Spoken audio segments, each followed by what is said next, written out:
Today in Los Angeles, wildfires rage, smoky skies settle in, and public health takes center stage. Dean Bark here. Welcome to the City Report from Los Angeles. Let's open with the big one. Wildfires are blanketing Southern California with smoke, and air quality alerts are up from the coast to inland valleys. A regional smoke advisory remains in effect due to several active fires: the Sandy, Bain, Verona, and Santa Rosa Island fires. The Los Angeles County Department of Public Health, our county's health agency, says conditions are unhealthy in pockets across the region. Limit strenuous outdoor activity, keep windows closed if possible, and use well-fitted N95 masks if you must be outside. If your car smells like a campfire, that's not a new cologne. Time to dig into the details. As of Thursday evening, the Sandy fire was 30% contained after burning 2,141 acres. The Bain fire sat at 39% containment with 1,497 acres burned. The Verona fire reached 38% containment at 600 acres, and the Santa Rosa Island fire, the largest in the group, was 44% contained at 17,554 acres. Lower winds and higher humidity are helping crews tamp down fire behavior. That's the headline: progress, but not out of the woods. A specific concern: the Sandy fire's proximity to the Santa Susana Field Laboratory, a former rocket and nuclear research site with a history of toxic waste and a partial nuclear meltdown decades ago. Officials are monitoring closely for any contamination risks. The county health department is coordinating with state and federal partners to track air quality and protect public health. The fact that we're still confronting contamination risks decades after a meltdown shows how deeply rooted these issues are. Let's cut to the chase. Heed the advisories, check on vulnerable neighbors, and keep tabs on official updates. Let's pivot to the next story. In Adelanto, at least 20 immigrants have launched a hunger strike at the Desert View Annex, an immigration detention facility run by the GEO Group, a private prison company contracted by U.S. Immigration and Customs Enforcement, the federal agency that detains and removes non-citizens. Detainees allege inhumane conditions: mold, unsafe drinking water, and inadequate medical care. They've paired the strike with a boycott of the commissary, the in-facility store where people usually buy basics. GEO Group says it complies with federal detention standards, and Homeland Security has also pushed back on the allegations and the strike itself. The facility can hold about 750 people and currently houses more than 400. Advocates point to a broader pattern of criticism of private detention conditions. Since 2025, at least 6 people have died in ICE custody in California, including 4 at Adelanto. When lives are at stake, there's no room for cutting corners on basic human rights. Call it like it is. These claims demand transparent inspections, prompt medical reviews, and clear public reporting. Moving on.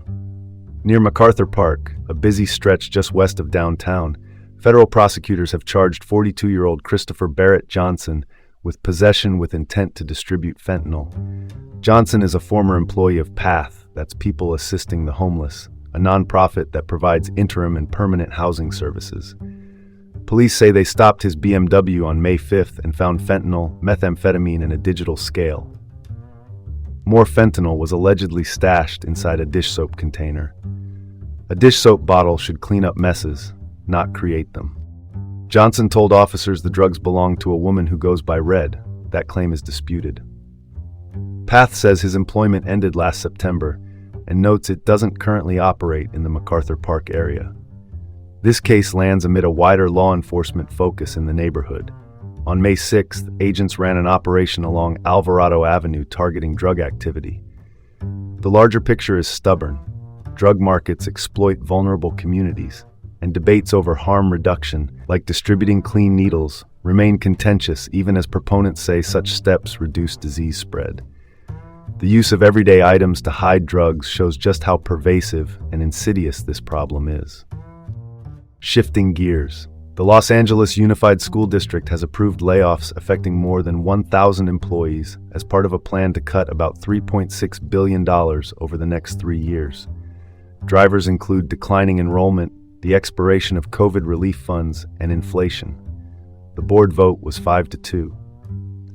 Roles potentially impacted range from clerical staff and library aides to classroom teachers and union leaders argue the cuts are unnecessary and destabilizing. LAUSD serves roughly 390,000 students. The district warns deeper reductions may follow, and the total impact could reach up to 10% of the workforce.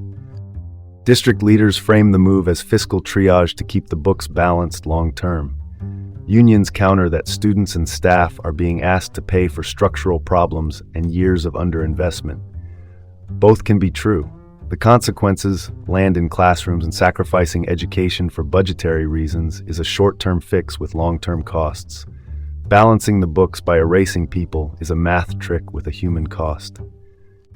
All right, next topic. Off the California coast, scientists and mariners are betting on artificial intelligence to help save gray whales from deadly ship strikes.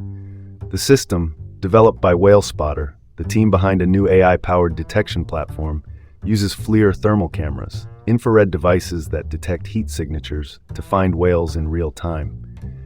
The data is shared with vessel operators and the U.S. Coast Guard, the Federal Maritime Safety Agency, to help ships slow down or alter course. It's a collaboration aimed at preventing collisions before they happen.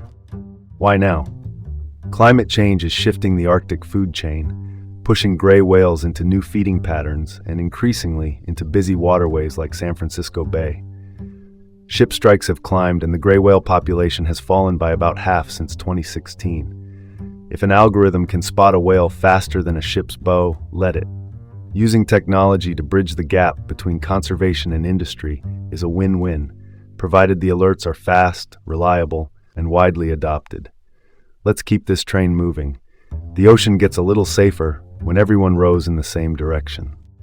And that's where we'll leave it. Dean Bark here. Tune in tomorrow for the City Report with Dean Bark in Los Angeles.